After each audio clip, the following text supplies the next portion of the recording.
I never imagined red wine could ever leave a bitter aftertaste, but that night, it did. Across from me, Margot sat in a softly lit restaurant, her manicured fingers elegantly resting around the slender stem of her wine glass. She absent-mindedly swirled the rich, ruby-colored drink, her lips curling into a faint, unreadable smile. There had been a change in her from the moment we sat down, something lighter about her presence. She carried herself with a relaxed ease, a subtle glow that hadn't touched her features in years. I dismissed it at first, assuming perhaps the pressure at work had eased up or she'd finally gone to one of those yoga classes she always brought up. But just as I lifted my glass to take a sip, her voice cut through the low murmur of the restaurant. "There's something I need to tell you, but I need you to promise you won't overreact." I froze mid-sip, the wine lingering on my tongue, the candlelight flickering between us and casting moving shadows across her face. Slowly, I lowered my glass and dabbed at my mouth with the napkin on my lap, doing my best to keep my voice level. "Okay," I said carefully. "What's going on?" She exhaled softly, almost as if she were about to confess to something trivial like overspending on a new pair of shoes. But what followed sliced through the evening with chilling clarity. "I've been seeing someone else." For a moment, her words hovered in the air, incomprehensible. My brain struggled to register them, and when it did, my body responded in kind, my stomach twisted, my heart slowed, its rhythm thick and heavy. "You've what?" I asked, the words scraping their way past a tightening throat. Margot didn't look away. She didn't apologize or stammer. Instead, she leaned forward with unsettling calm, her eyes locked on mine, as if this was merely another dinner conversation. "I wanted to bring it up because I think it's something we could explore together," she continued. "To keep things exciting." The word exciting rang in my ears like a punchline to a joke I didn't understand. She said it with the casualness of suggesting a new brunch spot, as if opening our marriage was no different than trying out a new hobby. I searched her face for remorse, some flash of uncertainty. But all I saw was hope. Expectation. Like she was waiting for me to enthusiastically agree to this so-called modern twist in our relationship. But I didn't agree. Quietly, I placed my napkin on the table, pushed my chair back, and drew a slow breath. "You know what, Margot?" I said with a calm I didn't feel. She looked at me, brows slightly raised, waiting. "I think I've lost my appetite." And with that, I rose from the table and walked away, leaving her behind, still holding her wineglass, clearly not ready for the storm she'd just unleashed. Outside, the night air struck my skin like ice, sharp and biting. I didn't stop to think or look back. I just walked, letting the cold sink in, letting my legs carry me away from the candlelit table where my wife had casually unraveled everything we had built. Margot had been unfaithful, and what was worse, she expected me to be okay with it, to take part in it, as if her betrayal was just some adventurous twist to reignite passion. The thought made my insides churn.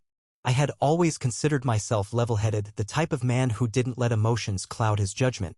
But this wasn't just a disagreement. This was intimate, deeply personal. I wandered aimlessly through the streets, not really knowing where I was headed until I found myself outside our home.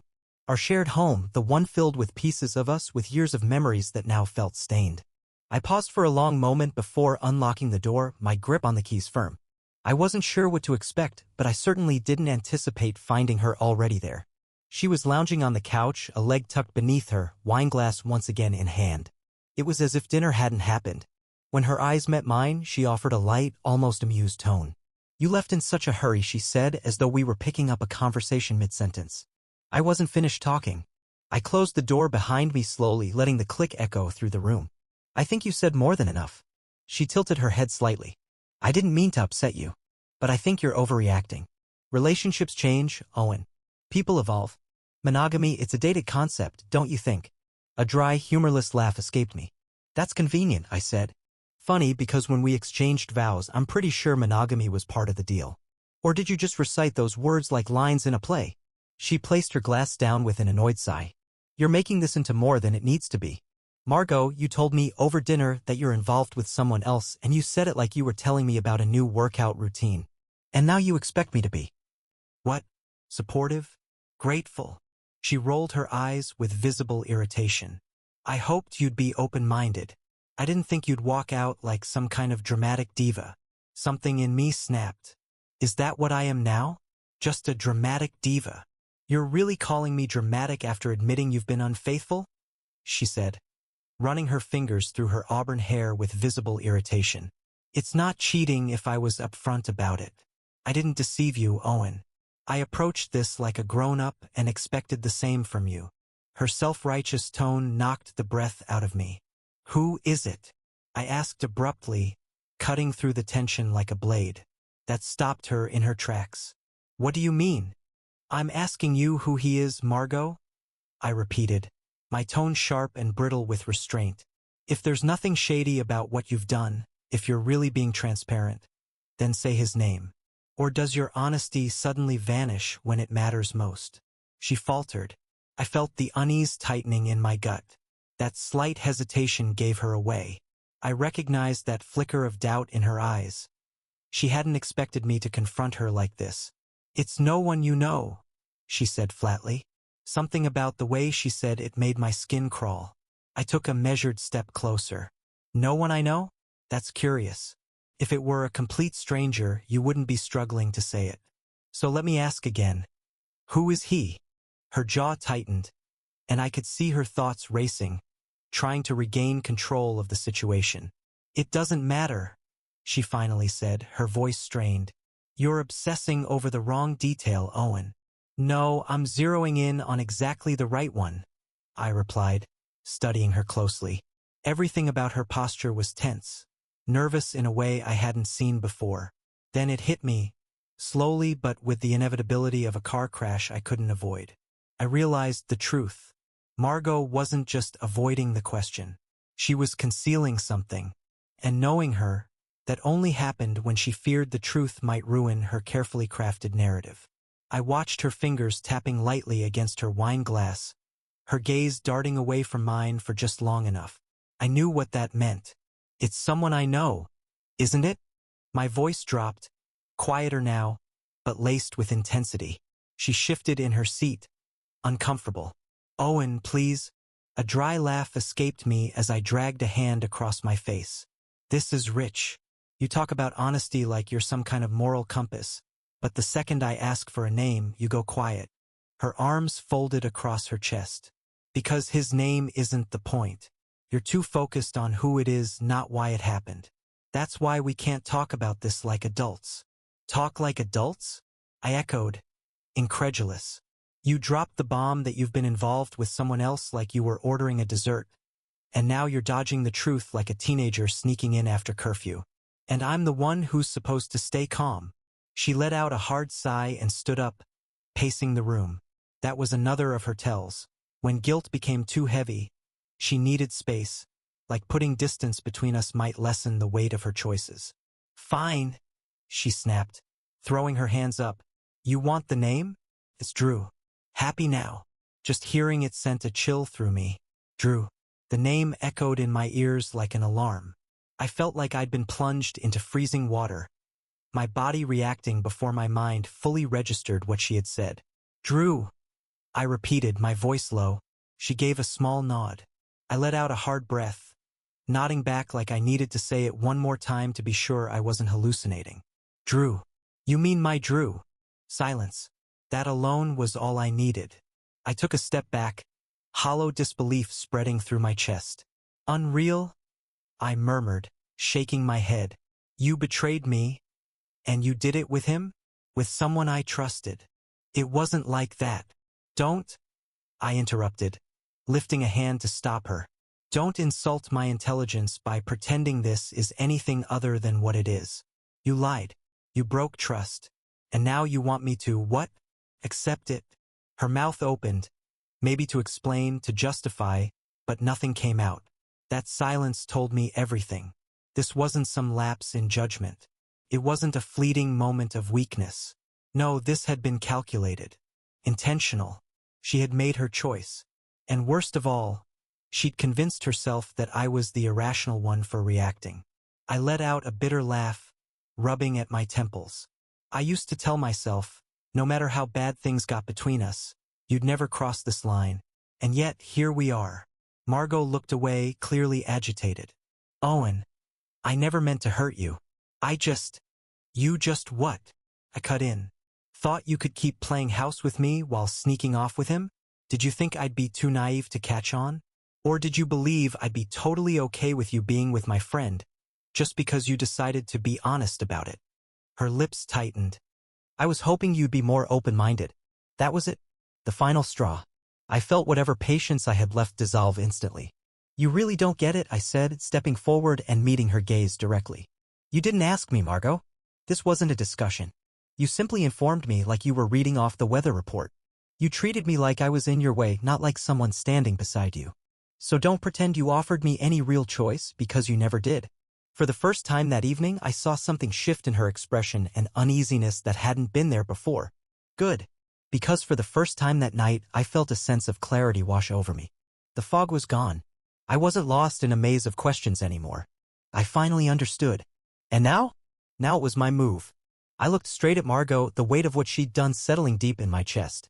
This was the woman I'd built a life around, the one I had once trusted with every piece of myself, my hopes, fears, and quiet moments of vulnerability. But the person standing in front of me wasn't the same woman I had promised forever to. Or maybe she had always been this way and I just hadn't seen it until now. Andrew. Just thinking his name made me feel sick. He was supposed to be a friend. The guy who used to crash on our couch after too many drinks. Who gave a heartfelt toast at our wedding. Who once told me I'd never do anything to come between you two. What a lie that turned out to be.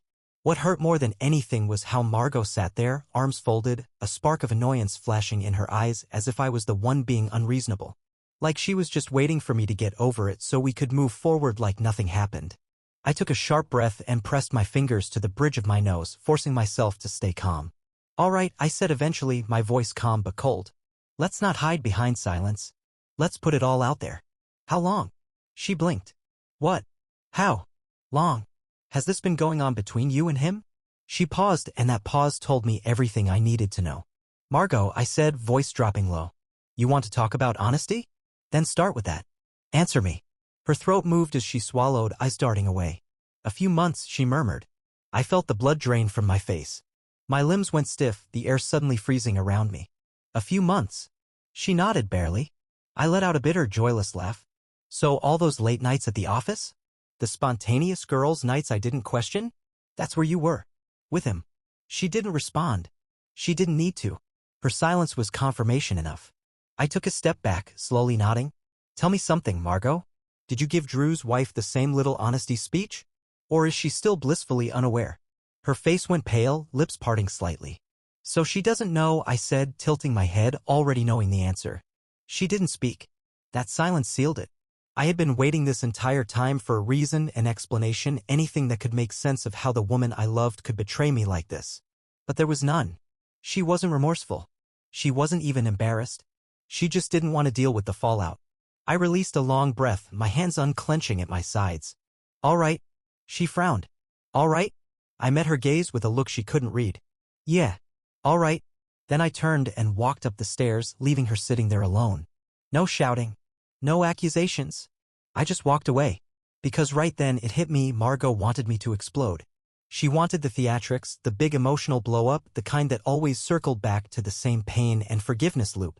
But I wasn't going to give her that satisfaction. Not this time. I locked the bedroom door behind me, not because I thought she'd follow, but because I needed to create distance. I leaned on the dresser, taking deep breaths as thoughts raced through my mind. Every shared laugh, every trip, every morning where she'd pull the blanket to her side, it all felt fake now. A carefully constructed dream that had just been shattered. I wasn't angry anymore. I was finished. I turned to the closet, pulled out my suitcase, and tossed it on the bed. If she wanted Drew, she could have him. What she wouldn't have? Me. The sound of the zipper echoed loudly as I started packing clothes, shoes, my laptop, the essentials. I didn't have a destination yet, but I knew I wasn't staying here. Not under this roof. Not with her. A knock on the door. Owen. I didn't reply. Can we just talk? She said with a sigh from the other side. I kept folding and packing. You're not seriously going to stay mad forever, are you? This is getting ridiculous. We're adults, we can work through this. I nearly laughed out loud. Work through this? She still didn't see it. This wasn't a small bump in the road. This wasn't something a couple of apologies could fix. This was a decision she had made again and again. And now she had to live with that. You can say whatever you want, I responded, voice level, but I don't have anything else to say. Silence lingered. Then came her scoff. Oh, so that's it? You're just going to walk out? I zipped the suitcase and slung it over my shoulder. I unlocked the door. Margot stepped back when she saw me. Her eyes fell to the suitcase, then snapped back to my face. She looked unsure for the first time. Wait, you're actually leaving? I looked her in the eye. What did you expect, Margot? She opened her mouth, but no words came. For once that night, she was the one left speechless. She was the one without control. And for the first time, that felt right. I walked past her without a backward glance, descending the stairs steadily. She followed close behind. You're being dramatic, she said. I spun around so quickly that she nearly bumped into me. My voice was sharp, firm. You don't get to accuse me of being dramatic. Not after everything you've done. Her jaw tightened. So that's it, she snapped. You're just going to walk away? Leave me alone like this? I looked at her coldly. Were you alone when you were sneaking around with Drew? She recoiled, visibly shaken. Good. I reached for my keys and pulled open the front door. The night air rushed in, brisk and sobering, like a slap of truth I had long been avoiding. This was the turning point, the moment I reclaimed control over my life. Goodbye, Margot. And with that, I stepped outside, closing the door behind me without another word. She stood frozen, the sound of the lock echoing in the silence. The night enveloped me the second I exited. The chill in the air bit at my skin, but I barely noticed. My thoughts were racing, consumed by the confrontation that had just unfolded. I tossed my suitcase into the trunk of my car, climbed into the driver's seat, and gripped the steering wheel so hard my hands ached. The engine came alive, headlights piercing the night ahead. I didn't have a plan. No destination. Only the overpowering urge to escape. As I merged onto the empty road, my phone vibrated on the seat beside me. I didn't need to check to know who it was. Margot. I ignored it. Another buzz followed. Then another. A flood of texts. Then a call. I exhaled hard and, as the traffic light turned red, reached for the phone. The screen lit up, filled with messages. Margot. Owen, come back. We need to talk. This isn't the way to handle things. You're being unfair. I let out a dry, humorless laugh. Unfair? After the lies and betrayal, she dared to call me that? The light shifted to green and I tossed the phone back down. She could shout into the void for as long as she wanted. I was done listening. I kept driving past the peaceful suburbs, past the coffee shop where we used to waste away our Sundays, and past the park where we once shared dreams of a future that would never come to be. I didn't know where I was headed. I just knew I needed to put as much distance as possible between myself and that life. Hours passed. The glow of the city disappeared in my rearview mirror, replaced by stretches of lonely road. The dashboard lights cast shadows over my hands as I drove in silence. And then it hit me, somewhere along that deserted highway I was free. Not in the joyful way I once imagined, but in a way that was honest. I was no longer trapped in compromise, no longer waiting for Margot to recognize my worth or return my love. That chapter had closed. This was my story now, and I had the power to choose how it unfolded. The road stretched endlessly ahead like a dark ribbon unspooling into the unknown. The steady hum of the tires was the only sound keeping me company, aside from the occasional buzz of my phone, which I hadn't checked since I left. I didn't need to. I knew Margot too well. She wouldn't let go easily. There would be calls, messages, voicemails laced with guilt and disbelief, as if I had somehow become the villain. As if I needed to explain myself to her. But that's what she didn't get. There would be no more explanations. With the gas tank nearing empty, I veered off the highway into a sleepy town I'd never seen before. It had the feel of a forgotten postcard, one main street lined with old shops, a gas station that doubled as a market, and locals who made eye contact when they spoke. I filled the tank, walked inside, and bought a coffee.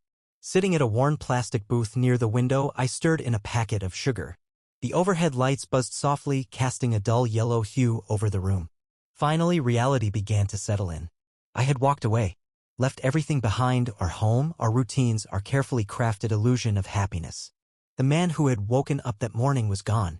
In his place sat someone completely new, someone who didn't have answers but finally felt okay with that uncertainty.